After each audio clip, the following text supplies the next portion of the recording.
নমস্কার বন্ধুরা, পালমিঠো অফিসিয়াল চ্যানেলে সবাইকে স্বাগত। আজকে আমি আপনাদের সাথে শেয়ার করব সয়াবিনের প্যান ফ্রাইড মোমো। আপনারা তো সাধারণত চিকেন মোমো খেয়েছেন, সয়াবিন মোমোর স্বাদও কিন্তু অসাধারণ হয়। রেসিপিটি করার জন্য প্রথমে কড়াইতে রিফাইন অয়েল দিয়ে তার মধ্যে গাজর কুচি, ক্যাপসিকাম, টমেটো, কাঁচা লঙ্কা ও আদা কুচি দিয়ে একটু নেড়ে নেব। সামান্য নেড়ে নেওয়ার পর এবার পরিমাণ মতো নুন দিয়ে খুব ভালোভাবে সব কিছুকে ভেজে নেব। তারপর সব কিছু ভাজা হয়ে গেলে এবার ওর মধ্যে সয়াবিনটাকে দিয়ে দেবো। সয়াবিনটা আমি প্রথমে জলে ভিজিয়ে তারপর ছোট ছোট টুকরো করে নিয়েছি। আপনারা চাইলে মিক্সিতে সয়াবিনটাকে পেস্ট করেও দিতে পারেন। সয়াবিনটা দিয়ে একটু নেড়ে নেওয়ার পর এবার ওর মধ্যে পেঁয়াজ কুচি ও রসুন কুচি দিয়ে দেবো। তারপর সব কিছুকে ভালোভাবে ভেজে নেব। একটু ভেজে নেওয়ার পর এবার ওর মধ্যে soya sauce, tomato sauce, chilli sauce দিয়ে দেবো।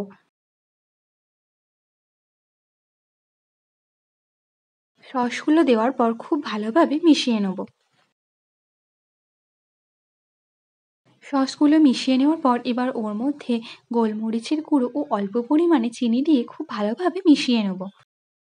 যখন এরকম ভাজা ভাজা হয়ে যাবে তখন ওটাকে তুলে নেব। পুরটা ঠান্ডা হতে হতে এবার আমি ময়দাটা মেখে নেব। ময়দাটা মেখে নেওয়ার জন্য সামান্য নুন, চিনি ও সাদা তেল দিয়ে আর জল দিয়ে খুব ভালোভাবে মেখে নেব।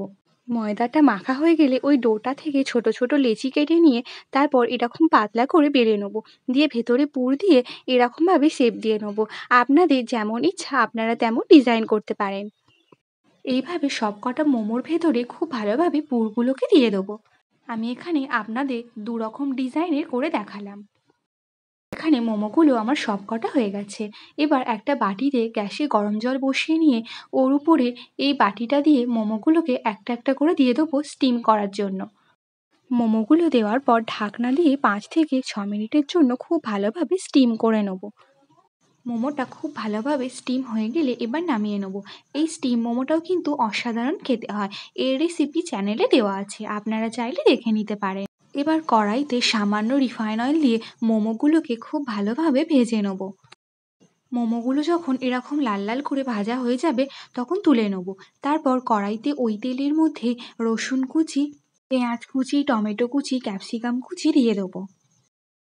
তারপর সামান্য নুন ও চিনি দিয়ে খুব ভালোভাবে ভেজে নেব। খুব ভালোভাবে ভেজে নেওয়ার পর এবার সসটা দিয়ে দেবো। এখানে আমি নিয়েছি tomato sauce, soya sauce, chilli sauce, সব কিছুকে একসাথে মিশিয়ে নিয়ে তারপর কড়ার মধ্যে দিয়ে দেবো।